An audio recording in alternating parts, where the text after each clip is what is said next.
Hello everyone, welcome back to this new video. साथियों, आप सभी का स्वागत है इस नए क्लास में। बहुत ही महत्वपूर्ण क्लास होने वाली है आज की क्लास। जैसा कि आप देख पा रहे हैं, बजट की क्लास है। तो बजट 2025-26 का जो है महत्वपूर्ण सारे पॉइंट्स को हम लोग यहाँ कवर अप करने वाले हैं। उसके जो मेन इंपॉर्टेंट विशेषताएं हैं, खास करके आपके जो अपकमिंग एग्ज़ाम्स हैं, है ना, उन सारे एग्ज़ाम्स में जो पॉइंट्स बन सकते हैं, उन सारे पॉइंट्स को हम लोग फटाफट से यहाँ से देखेंगे। PDF के लिए मैं बता दूँ साथियों कि PDF के लिए टेलीग्राम चैनल जो GS सक्सेस मंत्र, उसको आप लोग ज्वाइन कर लीजिएगा। बाकी बहुत सारे अपडेट्स आपको वहाँ पे मिलेगी। बजट को स्टार्ट करने से पहले एक छोटा सा ओवरव्यू देना चाहूँगा कि जो बजट है, इसके इतिहास से रिलेटेड कुछ इंपॉर्टेंट जो फैक्ट्स हैं, उस फैक्ट्स को आप एक बार देख लीजिए। फिर उसके बाद हम लोग क्या करेंगे, आगे के बजट की जो क्लास को आगे बढ़ाएंगे। तो देखिएगा साथियों, यहाँ से कुछ इंपॉर्टेंट जो है बजट के इतिहास से संबंधित कुछ महत्वपूर्ण पॉइंट्स पहले आपको बता देते हैं। तो ये पॉइंट्स ऐसे हैं जो जब कभी स्टेटमेंट बनेंगे तो उसमें ये पॉइंट्स का यूज हो सकता है। तो ये सारे पॉइंट्स एक बार आप देख लीजिए। पहला पॉइंट है कि पहला जो बजट है भारत का, उसमें जो ब्रिटिश भारत के अगर बजट की बात करें आप, तो 1860 में आप देखेंगे ब्रिटिश भारत में पहला बजट जेम्स विल्सन द्वारा पारित किया गया था। तो ये इंपॉर्टेंट रहेगा, ध्यान दीजिएगा। जेम्स विल्सन का नाम याद रखिएगा। और ईयर 1860 में जो है इनके द्वारा पहला बजट पेश किया गया था। ठीक है, आगे बढ़ेंगे, देखेंगे अगला पॉइंट।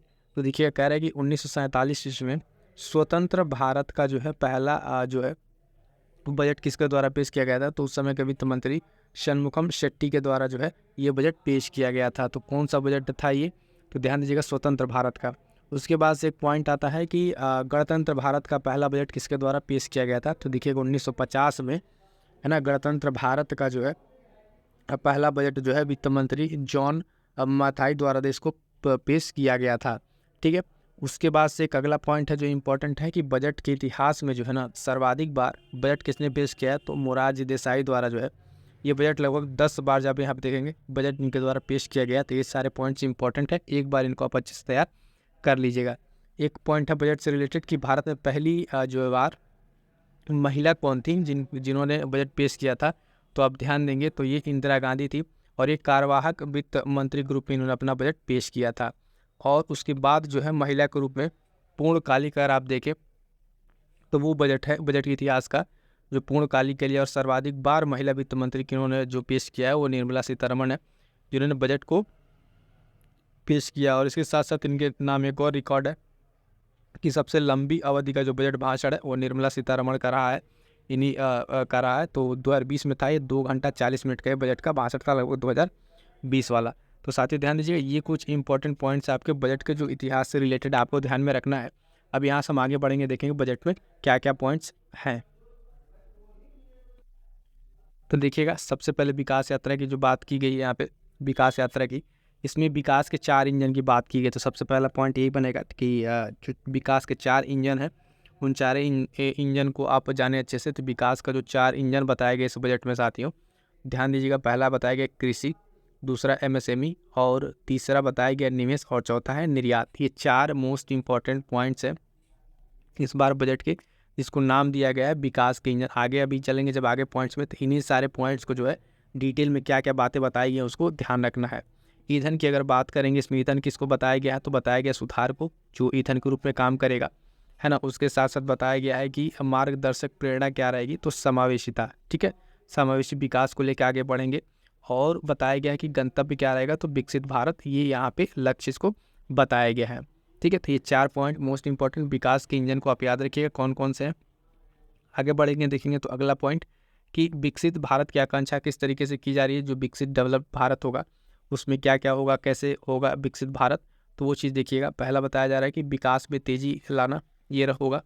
उसके बाद से समावेशी विकास को सुनिश्चित करना, भारत के जो बढ़ते मध्य वर्ग की जो व्यय करने की क्षमता है उसको बढ़ाना, यानी जो क्रय शक्ति आप देखते हैं, परचेजिंग पावर, उसको बढ़ाने की बात की जा रही है।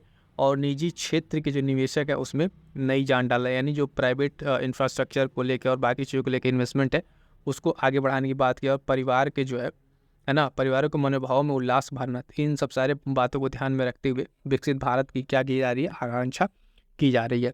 अब यहाँ से जब आगे बढ़ते हैं तो छोटे छोटे जो पॉइंट्स हैं और बहुत ही महत्वपूर्ण पॉइंट है जहाँ से परीक्षा के प्रश्न बनेंगे। तो देखिएगा कि गरीब जो है, युवा, अन्नदाता और नारी पर केंद्रित इसके क्या क्या उपाय हैं, कैसे किया जाएगा।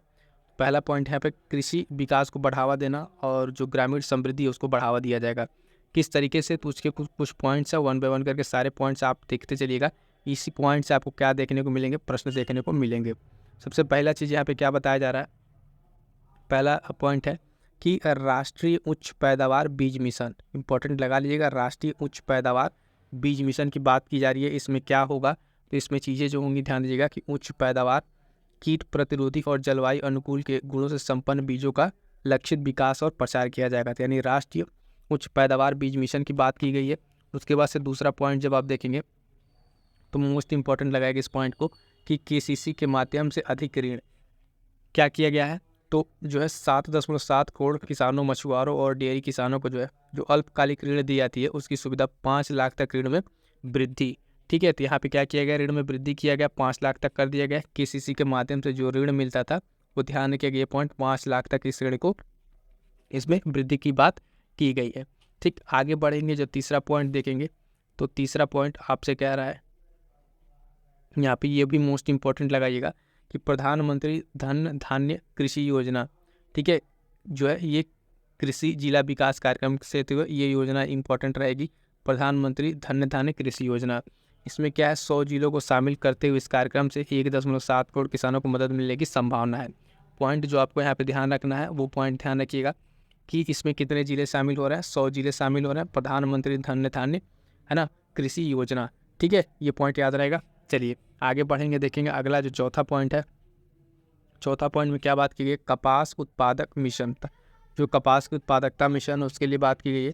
इसमें 5 वर्षीय मिशन से जो है कपास कृषि को, उसकी उत्पादकता को क्या किया जाएगा और बेहतर करने का प्रयास किया जाएगा। ये ईयर याद रखिएगा, 5 वर्षीय मिशन रहेगा कपास के लिए। और पाँचवा पॉइंट इसमें जो है वो बिहार में मखाना बोर्ड स्थापन ना करने की बात की गई। अभी कहाँ पे होगा ये चीज़ नहीं है, लेकिन वहाँ पे जो मखाना बोर्ड बनाया जाएगा उत्पादन, प्रसंस्करण, मूल्य संवर्धन और विपणन में जो है सुधार लाएगा और FPO का गठन होगा। ठीक है, तो ये पॉइंट भी याद रखिए, मखाना बोर्ड कहाँ बनेगा, तो बिहार में मखाना बोर्ड बनेगा, ये पॉइंट भी आपको ध्यान में रखना है। ठीक है, यहाँ तक। अगला पॉइंट जो है वो दलहन में आत्मनिर्भरता के बारे में बताया गया है। इसमें क्या बताया गया है कि कुछ जो दालें हैं उसके लिए आत्मनिर्भरता को लाना होगा, क्योंकि देखिए भारत जो है उत्पादन में भी आप देखें पहले पर इसमें आता है और कंजम्पशन में भी भारत क्या कर रहा है, पहले पर है, तो उसके लिए आत्मनिर्भरता आना बहुत ही ज़रूरी है। तो इसमें दाल बताया गया, तूर, उड़द, ठीक है, मसूर पर विशेष ध्यान देते हुए 6 वर्षीय मिशन को प्रारंभ किया गया। तो ध्यान दीजिएगा, दलहन के लिए कितना वर्ष, 6 वर्षीय, कपास के लिए 5 वर्षीय। तो ये ईयर याद रखिएगा, स्टेटमेंट में आपसे बन के प्रश्न बनेगा यहाँ पे, है ना, या तो सीधे सीधे पॉइंट में हमसे पूछा जा सकता है। दाल कौन कौन सा इसमें नाम जो उल्लेख हुआ है, मेंशन हुआ बजट में, वो तूर का दाल है, उड़द का दाल है और मसूर की दाल है। 3 दालें हैं जिसका विशेष तौर से उल्लेख किया गया और 6 वर्षीय मिशन प्रारंभ किया जा रहा है।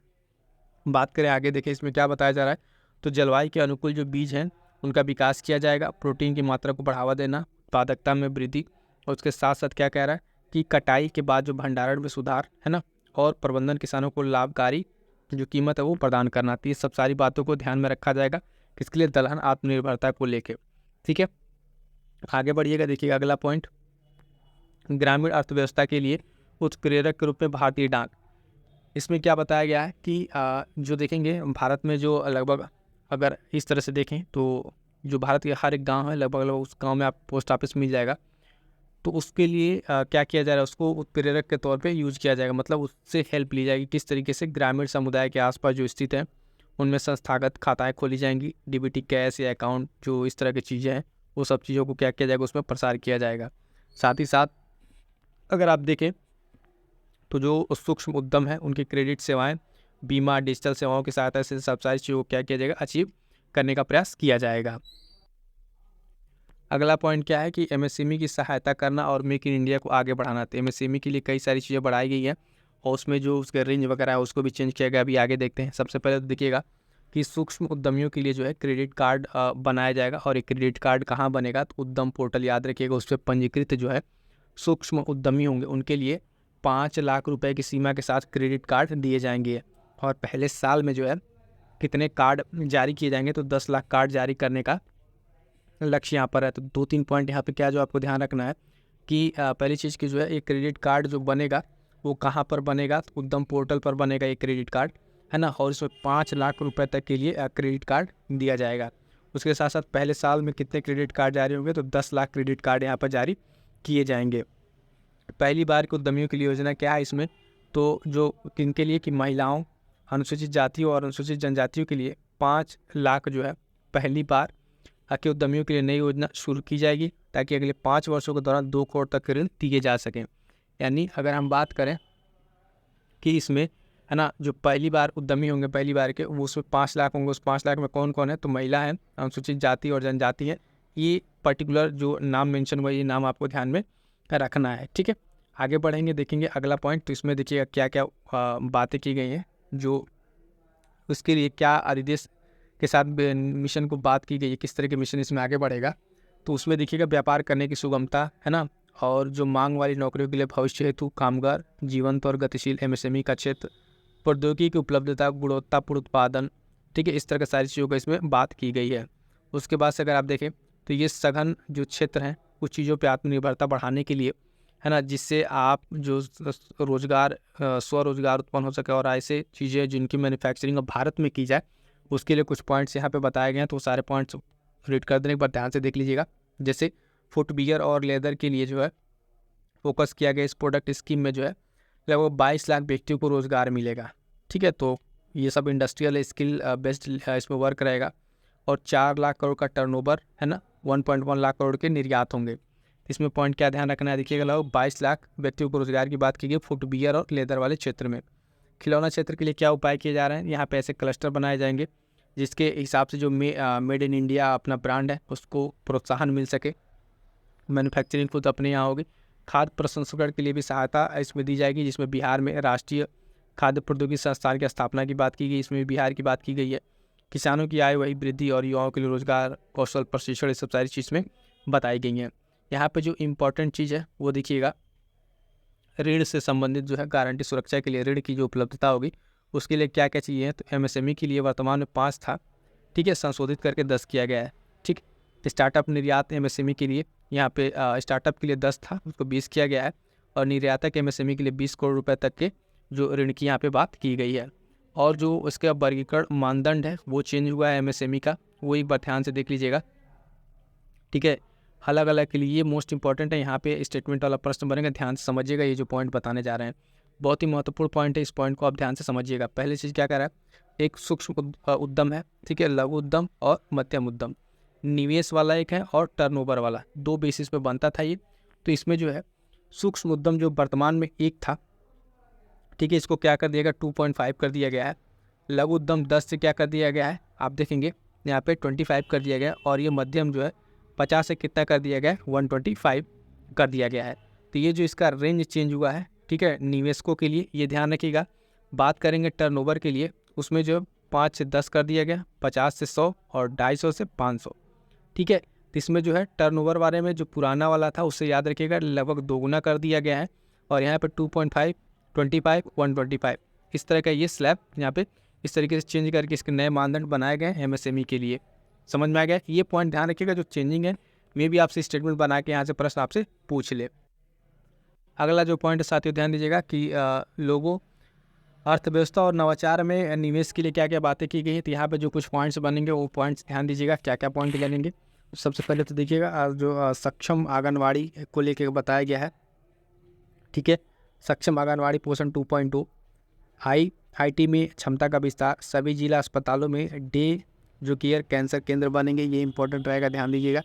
उसके बाद से आगे बढ़ेंगे जब हम, तो देखिएगा अगला इंपॉर्टेंट पॉइंट क्या कह रहा है कि भारतीय भाषा पुस्तक स्कीम, ये बहुत ही महत्वपूर्ण है। इसमें क्या चीज़ें बताई जा रही हैं, तो स्कूली और उच्चतर शिक्षा के लिए अगर हम बात करेंगे तो उसमें जो पुस्तकें होंगी वो भारतीय भाषाओं की पुस्तकों, जो भारत की लोकल लैंग्वेज है यानी जो कॉन्स्टिट्यूशन में है उस लैंग्वेज की भाषाओं में जो है उपलब्ध कराई जाएंगी। कौन कौन सी, स्कूल लेवल की किताबें और हायर लेवल की। तो ये भारतीय भाषा पुस्तक स्कीम बहुत ही एक अच्छी स्कीम है, जिससे आप रीजनल लैंग्वेज को भी आप साथ लेके चलने का प्रयास किया जा रहा है। कौशल प्रशिक्षण के लिए जो 5 राष्ट्रीय उत्कृष्टता केंद्र स्थापित किए जाएंगे, है ना, कितने, 5 राष्ट्रीय उत्कृष्टता केंद्र, ये आप ध्यान रखेंगे, 5 स्थापित किए जा रहे हैं, ये ध्यान रखिएगा। उसके बाद से अगला पॉइंट क्या है, अटल टिंकरिंग प्रयोगशाला, इसमें क्या इंपॉर्टेंट है, तो इसमें जो बताया जा रहा है अगले 5 वर्षों में सरकारी स्कूलों में 50,000 प्रयोगशाला स्थापित की जाएंगी अटल टिंकरिंग प्रयोगशाला के अंतर्गत, ये पॉइंट ध्यान रखेंगे। उसके बाद से शिक्षा के लिए कृत्रिम बुद्धिमत्ता उत्कृष्टता केंद्र, जिसका कुल परिव्यय जो है लगभग 500 करोड़ होगा, है ना। एआई जो है उसमें इंट्रोड्यूस किया जाएगा शिक्षा के लिए। ग्रामीण क्षेत्रों में अगर बात करें, सरकारी माध्यमिक स्कूल तथा प्राथमिक जो स्वास्थ्य केंद्र है वहाँ पर ब्रॉडबैंड कनेक्टिविटी उपलब्ध कराई जाएगी, वाईफाई लगवाया जाएगा, है ना। तो ये अपने आप में एक बड़ा बदलाव है जो ब्रॉडबैंड कनेक्टिविटी को लेकर, डिजिटलीकरण को लेकर। उसके बाद से अगला है चिकित्सा का विस्तार होगा। इसमें क्या क्या पॉइंट से विस्तार में ही प्रश्न पॉइंट बनते हैं।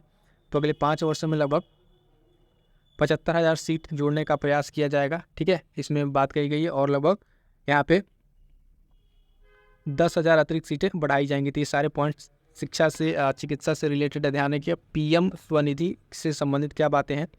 तो बैंकों से जो अधिक ऋण, यूपीआई से जुड़े क्रेडिट कार्ड और इन सब तरह की क्षमताओं का विकास करना, ऑनलाइन प्लेटफॉर्म कामगारों के लिए कल्याण वाला एक स्कीम थी, जो ई श्रम पोर्टल था उस पर ये पंजीकरण किया जाएगा। और पीएम जन आरोग्य योजना के तहत उनको स्वास्थ्य की देखरेख की जाएगी। जो इसके पहले भी आप लोगों में से जो खूब सारे लोग थे ई श्रम पोर्टल पर रजिस्ट्रेशन कराए थे, तो उसमें क्या है, जन आरोग्य के माध्यम से स्वास्थ्य की देखभाल की जाएगी। क्लियर यहाँ तक। एक बार जो प्रमुख व्यय है उस व्यय को देख लीजिए, क्रम क्या है जो है ये बहुत महत्वपूर्ण रहता है। स्टेटमेंट में पूछता है कि उसका ऑर्डर पूछ लेता है कई बार, यहाँ तक ये प्रश्न पूछा हुआ है। तो देखिएगा, सबसे ज़्यादा पैसा जो खर्च हो रहा है वो किस पे, रक्षा पे।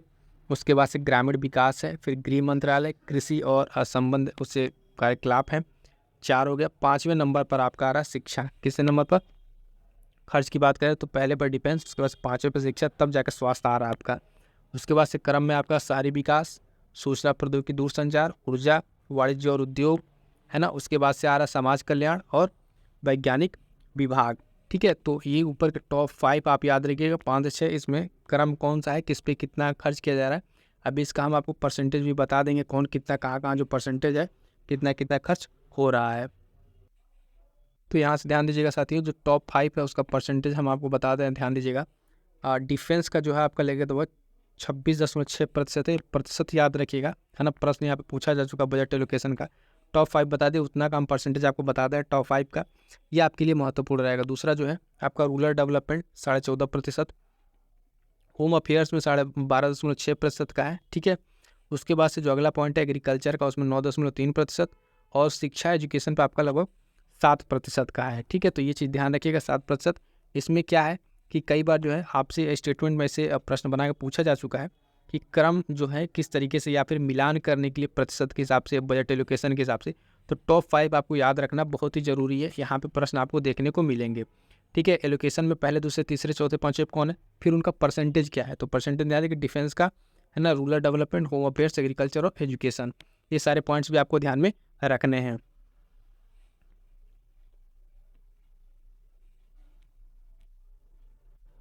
उसके साथ साथ अब एक अगला पॉइंट है जिसमें कि रुपया कहाँ से आता है कहाँ जाता है, एक बार इसको भी थोड़ा सा देख लीजिए।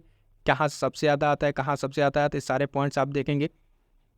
तो सबसे पहले अगर बात करेंगे कहाँ से आता है, तो उधारी और अन्य देनदारी जो है वहाँ से आपका लगभग लगभग कितना है, 24%। उसके बाद से आपका आयकर से है 22% का, है ना। जीएसटी और बाकी अन्य कर से 18%, 17% जो आपको मिल रहा है वो निगम कर है। कौन सा कर है, तो निगम कर है। उसके बाद से आपका गैर प्राप्तियाँ 9%, जो शुल्क उत्पाद है 5%। इसमें भी हम कहेंगे कि जो टॉप 5 है या टॉप 3 हैं आपको ध्यान में रखना है, जैसे कि ये 24%, 22 और 18 वाला, क्लियर है इतना। उसके बाद से अगर हम बात करें कहाँ जाता है रुपया, तो रुपया कहाँ खर्च होता है, तो ये चीज़ ध्यान रखिएगा। इसमें जो है सबसे ज़्यादा अगर हम बात करें तो देखिएगा राज्यों का हिस्सा और कुल हिस्से की अगर हम बात करेंगे, ये सारी चीज़ें यहाँ पर है ना, जो लगभग 22% का आसपास है। उसके बाद से आप देखेंगे 16% जो है सब्सिडी वगैरह पे है ना, और 20% जो है ब्याज के भुगतान में आपको जा रहा है। ये सारे पॉइंट जो आपको ध्यान में रखने, एक बार इसको आप अच्छे से देख लीजिएगा। रक्षा पे 8% है, पेंशन पे 4%, अन्य पे 8% है आपका, और केंद्र प्रायोजित जो योजना है उस पर 8%। मेन सब्सिडी पे आपका 6% है। इसमें जो टॉप 3 है आप देख लेंगे, 22% वाला, 20 और 16, ये आपको ध्यान में रखना है कहाँ कहाँ पे ये पैसा जा रहा है, ठीक है। अब जो है बजट अगर आप पढ़ रहे हैं तो थोड़ा सा सारी चीज़ों को ध्यान रखिएगा कि स्टेटमेंट वाले प्रश्न बने तो आप वहाँ से अच्छे से कर पाएँ। अगला पॉइंट ध्यान दीजिएगा, इसमें जो बताया गया है कि अर्थव्यवस्था और नवाचार में निवेश के लिए एक एक करके जो कुछ इंपॉर्टेंट पॉइंट्स उसको दिखेगा। पहला यहाँ पे इसमें जो है कि अवसंरचना के लिए राज्यों को सहायता दी जाएगी। मतलब अब जो है इंफ्रास्ट्रक्चर डेवलपमेंट के लिए राज्यों को क्या किया जाएगा, लोन दिया जाएगा। तो कितना तक दिया जाएगा, 1.5 लाख करोड़ रुपए का जो है परिवेश जो पूंजीगत व्यय के लिए ये 50 वर्षीय ब्याज मुक्त जो है ऋण दिया जा रहा है सुधार को प्रोत्साहन के लिए। तो ध्यान दीजिएगा कि यह सरकार क्या करेगी, लगभग 1.5 लाख करोड़ रुपए का ये जो है ये ऋण देगी। ठीक है, और ये ऋण जो है लगभग 50 वर्ष के लिए लगभग लगभग ब्याज मुक्त। ठीक है, तो ब्याज मुक्त की बात क्या और किसके लिए, किस चीज़ के लिए रहेगा, तो ठीक है, सुधार प्रोत्साहन के लिए और संरचना के लिए, इंफ्रास्ट्रक्चरल डेवलपमेंट के लिए चीज़ें दी जाएंगी। ठीक है, तो एक तरह से देखिए कि अगर 50 वर्ष के लिए है तो एक 9 के बराबर ये है कि इस चीज़ों को रिटर्निंग होगी, है ना। तो किन ब्याज मुक्त यहाँ पे चीज़ें जो आपको मिलेंगी राज्य सरकारों को। अगला पॉइंट कह रहा है कि जल जीवन मिशन, इसको ध्यान रखिएगा, इसका 100% कवरेज प्राप्त करना है और बढ़े हुए परिव्यय के साथ मिशन का जो विस्तार 2028 तक किया गया है। इसको मोस्ट इंपॉर्टेंट लगा लीजिएगा ये पॉइंट। ठीक है, इसका जो टारगेट था जल जीवन मिशन का, ठीक है, हर घर तक नल जल 2024 तक का था। ठीक है, उसमें बहुत सारी चीज़ें को पूरा किया गया और कुछ टारगेट रह गए हैं। अब उसको प्राप्त करने के लिए जल जीवन मिशन को है, तो ध्यान दीजिएगा 2028 तक क्या किया गया, इस मिशन का विस्तार किया गया। तो मोस्ट इंपॉर्टेंट रहेगा ये ईयर, आपसे पूछेगा सीधे-सीधे कि जल जीवन मिशन का जो है एक्सटेंशन कब तक किया गया है, तो 2028 तक ये प्रश्न यहाँ से बनेगा। और जल जीवन मिशन का जो स्टैटिक पार्ट है, ठीक है, स्टैटिक पार्ट कब शुरू है, क्या-क्या इसमें अब तक का अचीवमेंट है, वो सारा पॉइंट भी एक बार ज़रूर देख लीजिएगा। अगला जो पॉइंट है वो क्या है कि विद्युत क्षेत्र में सुधार। तो विद्युत क्षेत्र में सुधार से संबंधित क्या है कि वितरण सुधारों के लिए प्रोत्साहन तथा राज्य के भीतर जो है ट्रांसमिशन में वृद्धि, और ये सुधार करने पर राज्यों को जो है जीएसडीपी की 0.5% की अतिरिक्त उधारी दी जाएगी। ठीक है, इस क्षेत्र में अगर सुधार होता है तो उसके बाद जो है जीएसडीपी का 0.5% अतिरिक्त उधारी किसको दी जाएगी, राज्यों को दी जाएगी। ठीक है, तो ये सारे पॉइंट्स आपको ध्यान में रखना है। आगे बढ़िए, देखिए अगला पॉइंट है इसमें कि परिसंपत्ति मौद्रीकरण योजना 25 से 30 में ये लागू होगा। ठीक है, 2025 से 30 तक। इसमें क्या है कि नई परियोजनाओं के लिए जो है ना 10 लाख जो करोड़ की पूंजी वापस लाने के लिए शुभारंभ, बेसिकली यहाँ पे क्या होगा, डिसइन्वेस्टमेंट होगा। ठीक है, डिसइन्वेस्टमेंट होगा। क्या किया जा रहा है, तो यहाँ पे टारगेट रखा गया 10 लाख करोड़ रुपए जो कि पूंजी को वापस लाना है ना। परिसंपत्ति मौद्रीकरण योजना के तहत ये लागू किसकी ईयर में होगा, 25 से 30 तक, ये पॉइंट ध्यान रखिएगा। और ये अमाउंट रखिएगा, याद रखिएगा 10 लाख करोड़ रुपए तक का यहाँ पे जो है साथियों कि ये चीज़ का टारगेट रखा गया है। उसके बाद से अगला एक पॉइंट है, ये है शहरी चुनौती निधि। ये क्या है, तो ध्यान दीजिएगा, विकास केंद्रों के रूप में शहरों का सृजनात्मक पुनर्विकास और जल एवं स्वच्छता का प्रस्ताव कार्यान्वित करने के लिए 1 लाख करोड़ रुपया। ठीक, 1 लाख करोड़ रुपया शहरी जो चुनौती निधि है उसके लिए, इन सब चीज़ों के लिए 1 लाख करोड़ रुपए के यहाँ पे दिखेंगे चीज़ों को दिया गया है। ठीक है, उसके बाद इसी तरीके से अगला पॉइंट है इसमें, कहाँ कहाँ पे किस तरीके से खर्च हो रहा है, तो ध्यान दीजिएगा। जो सामुद्रिक विकास निधि है इसमें क्या है कि सरकार द्वारा 49% तक योगदान के साथ दीर्घकालिक वित्त पोषण के लिए, है ना, लगभग 25,000, है ना, 25,000 करोड़ रुपए का संग्रह करने का यहाँ पे ये चीज़ बताया गया है। तो ये पॉइंट भी आपको ध्यान में रखना है। आगे बढ़ेंगे, अगला पॉइंट है, इसमें क्या बताया जा रहा है कि विकसित भारत के लिए परमाणु ऊर्जा मिशन। ठीक है, तो विकसित भारत की बात की जा रही है यहाँ पे।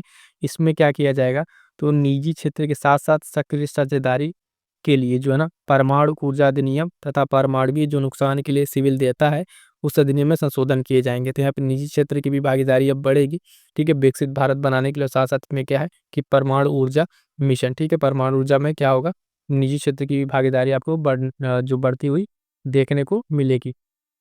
उड़ान क्या है, तो उड़ान में यहाँ पे बताया जा रहा है कि अगले 10 वर्षों में 120, ठीक है, नए गंतव्यों तक 4 करोड़ यात्रियों को ले जाने के लिए क्षेत्रीय कनेक्टिविटी। तो उड़ान के तहत कितनी 10 वर्षों में टारगेट कितना है, लगभग 120 नए गंतव्य के साथ 4 करोड़ यात्रियों को कनेक्टिविटी के थ्रू ले जाने की बात यहाँ पे कही गई है। अगला पॉइंट कि भविष्य में बिहार की ज़रूरतें। ठीक है, बिहार पे फोकस स्पेशल किया गया है। मखाना वाला आप देख ही रहे हैं, मखाना बोर्ड बनेगा और बाकी चीज़ें बिहार के लिए। भविष्य में बिहार की ज़रूरतों को पूरा करने के लिए क्या-क्या चीज़ें हैं, ग्रीनफील्ड एयरपोर्ट बनेगा।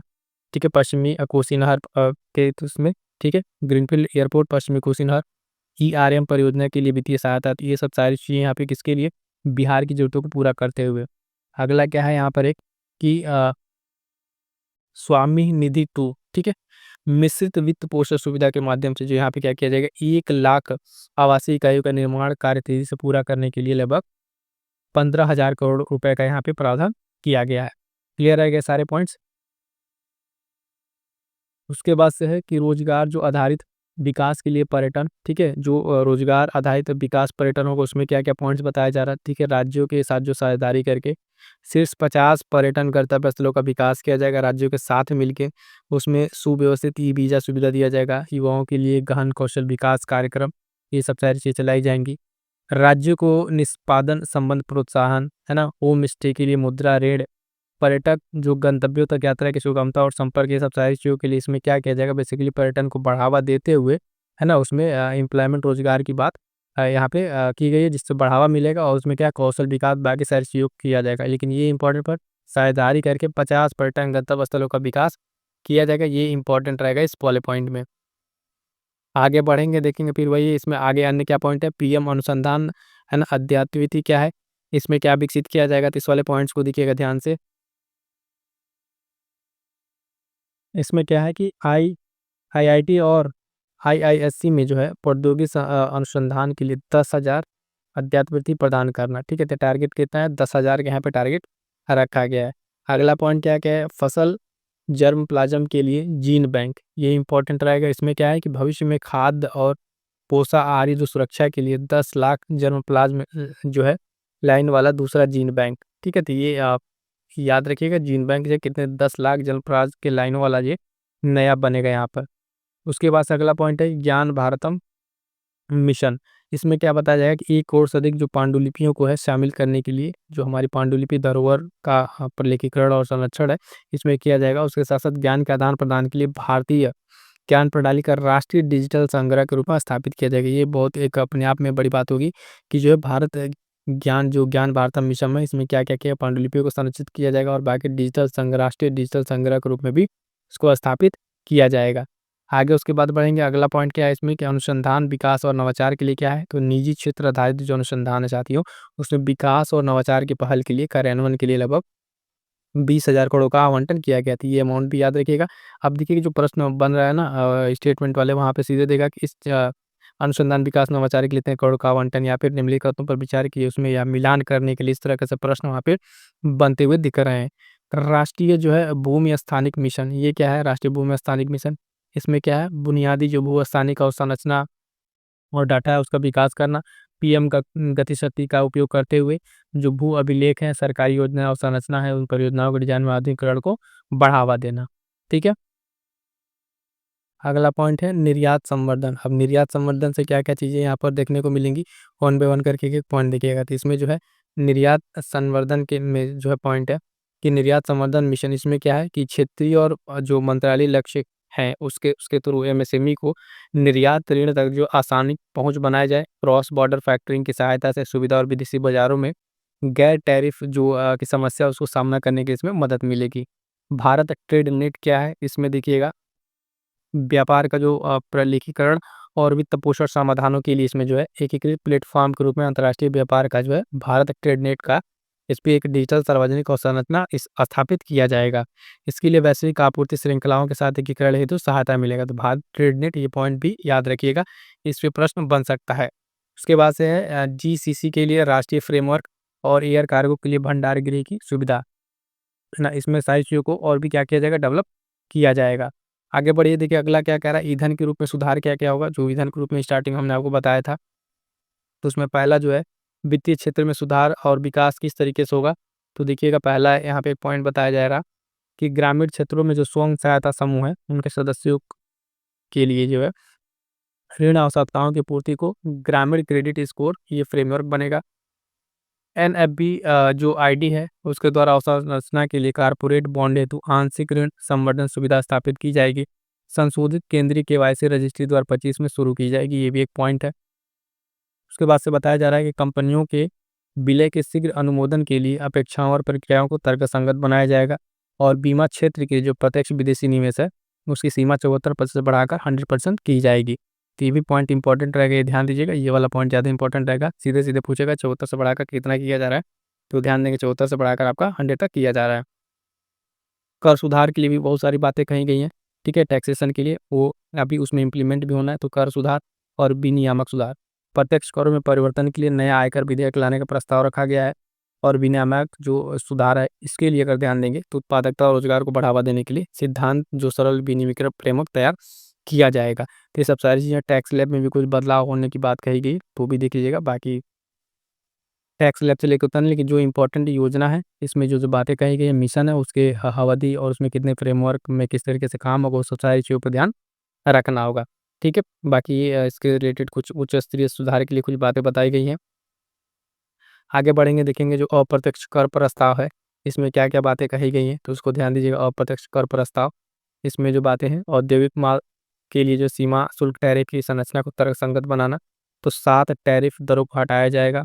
एक से अधिक उपकर या अधिभार का जो है अधिग्रहण न करना, तो उसके साथ साथ प्रभावी जो ड्यूटी इंसिडेंस बनाए रखने के लिए जो है उपयुक्त उपकर लगाना, ये सब सारी चीज़ों करके क्या किया जाएगा, प्रत्यक्ष अप्रत्यक्ष को और क्या बनाया जाएगा, तर्कसंगत बनाया जाएगा।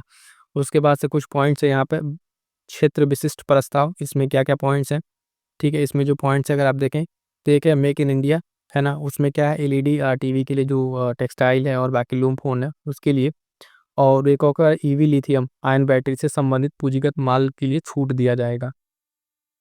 तो उसके बाद से एमआरओ का संवर्धन, जलपोत निर्माण और पुराने जहाज़ों को तोड़ने वाले संबंधित के 10 वर्ष की छूट दी जा रही, मरम्मत के लिए बाकी, और निर्यात का विस्तार किया जाएगा। निर्यात संवर्धन, हस्तशिल्प और लेदर क्षेत्रों के लिए ड्यूटी फ्री इनपुट, ये पॉइंट याद रखिएगा किसके किस लिए ड्यूटी फ्री इनपुट दिया जा रहा है ना, तो हस्तशिल्प और लेदर क्षेत्र के लिए दिया जा रहा है। उसके बाद से अगर देखें व्यापार को फिर वही सुगमता बनाने के लिए बाकी अन्य पॉइंट्स का उसमें किस किस तरह के फ्रेमवर्क काम करेगा। अगला जो पॉइंट है कि जीवन रक्षक दवाओं के सुधार के लिए उसमें क्या क्या सुधार है, तो दवाओं को लेके क्या क्या बातें कही गई हैं, तो देखिएगा 36 जीवन रक्षक जो दवाएं हैं औषधियों को उसको छूट प्राप्त होगी। 6 दवाओं को 5% शुल्क वाली सूची में रखा जा रहा है। 37 दवाओं और नए 13 रोगी सहायता जो कार्यक्रम है उसमें छूट प्राप्त होगी और उसको सूची में उसमें जोड़ा जाएगा। जैसे कि अगर आप देखें यहाँ पे दुर्लभ रोग, कैंसर, गंभीर चिरकालिक जो बीमारी है उनकी दवाइयों को भी छूट दिया जाएगा और बाकी चीज़ों और सुलभ बनाने का प्रयास यहाँ पे किया जा रहा है। ठीक है, आगे बढ़ेंगे देखेंगे तो अगला पॉइंट इसमें वही प्रत्यक्ष कर वाला है, टैक्स स्लैब वाला है। तो टैक्स स्लैब आप यहाँ पे देख ही रहे हैं, व्यवसाय किस तरह की सुगमता बनाने के लिए दिया गया टैक्स स्लैब। तो एक बार यहाँ से एक बार देख लीजिएगा बस टैक्स स्लैब क्या है, कैसे है, जो बदलाव हुए हैं किस तरीके से लागू होंगे, वो तो लगने अधिसूचना बनने के बाद ही, बाकी जो अभी वर्तमान में टैक्स स्लैब है किस तरीके से लगेंगे वो आप एक बार जरूर देख लीजिएगा। अब यहाँ पे और कोई अन्य पॉइंट जो है यहाँ पे ध्यान दीजिएगा, कुछ अन्य पॉइंट्स जैसे कठिनाई को दूर करने के लिए टीडीएस का एकीकरण किया जा रहा है। इसमें क्या है, वरिष्ठ नागरिकों के लिए जो कर कटौती है वो 50,000 से दोगुना करके 1 लाख कर दिया गया है। ये पॉइंट याद रखिएगा कि 50,000 से बढ़ा कितना बढ़ा है, स्टेटमेंट में प्रश्न पूछ लेगा। किराए पर टीडीएस के लिए 2.4 लाख वार्षिक सीमा को कितना कर देगा, 6 लाख कर दिया गया है। ठीक है, 6 लाख कर देंगे। तो ये दोनों पॉइंट बहुत ही महत्वपूर्ण अपने आप में, यहाँ से आपको प्रश्न देखने को मिल सकता है। स्वैच्छिक अनुपालन प्रोत्साहन क्या है, तो इसमें जो है विवरण दाखिल करने की जो समय सीमा है उसको वर्तमान में 2 वर्ष से 4 वर्ष तक बढ़ाया गया है। कितना, 2 वर्ष से 4 वर्ष तक इसको बढ़ाया गया है।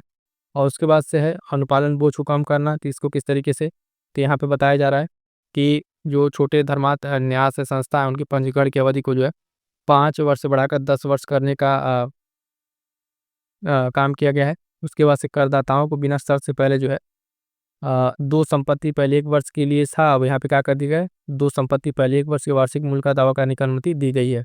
ये सारे के पॉइंट्स हैं, देखिएगा यहाँ से जो स्टेटमेंट वाला प्रश्न बहुत जल्दी जो है बजट से रिलेटेड है कि बेहतरीन स्टेटमेंट वाले प्रश्न बना के एमसीक्यू का अब जल्दी क्लास अपलोड किया जाएगा। उसमें सारी क्लास में एमसीक्यू के माध्यम से भी सारी चीज़ें कवर अप की जाएंगी। उसके बाद से एक पॉइंट देख लीजिए, रोजगार और निवेश के बारे में क्या क्या पॉइंट बताया गया है, तो वही इलेक्ट्रॉनिक विनिर्माण के लिए और अंतर्देशीय जलयान के लिए बात की गई है, स्टार्टअप की बात की गई है। तो ये सब सारी चीज़ें जो है यहाँ पे की गई हैं। उसके बाद से रुपया कहाँ आता है, कहाँ जाता है, सारी चीज़ आपको बताई दी है।